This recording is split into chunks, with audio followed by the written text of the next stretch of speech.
వివేకానంద రెడ్డి ఇప్పుడు ఆయన ఆత్మ శాంతించాలి అంటే ఖచ్చితంగా నాకు ఓటేయాలి, ఇది షర్మిల అడుగుతోంది.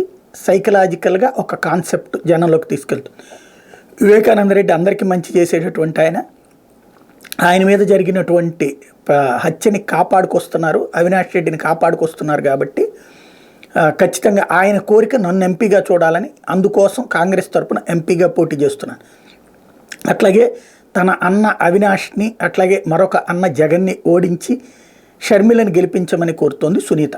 టోటల్గా వివేకానంద రెడ్డి మర్డర్ చుట్టూ కడప జిల్లా రాజకీయం, కడప పార్లమెంటు స్థానపు రాజకీయం, పులివెందుల రాజకీయం. ఇక పులివెందుల్లో మాత్రం బలమైనటువంటి వాళ్ళని పెట్టలేదు. ఇక్కడ ఇంటర్నల్ అండర్స్టాండింగ్ కనబడింది ఏంటంటే, పులివెందుల నుంచి సౌభాగ్యమని కానీ వీళ్ళని పోటీ చేస్తే మళ్ళీ బీటెక్ రవి వాళ్ళకి ఇబ్బంది కాబట్టి అక్కడి నుంచి చేయట్లేదు. అదే సందర్భంలో పార్లమెంటు స్థానానికి బలమైన అభ్యర్థిని కాకుండా భూపేష్ రెడ్డిని పెట్టడం ద్వారా, జమ్మలమడుగు సంబంధించిన భూపేష్ రెడ్డిని పెట్టడం ద్వారా అక్కడ పరోక్షంగా షర్మిలకి సపోర్ట్ చేస్తూ తెలుగుదేశం పార్టీ పరోక్షమైనటువంటి గేమ్ నడుపుతోంది. ఈ గేమ్లో జగన్ పరిస్థితి ఏంటి, అవినాష్ పరిస్థితి ఏంటి చూడాల్సి ఉంది.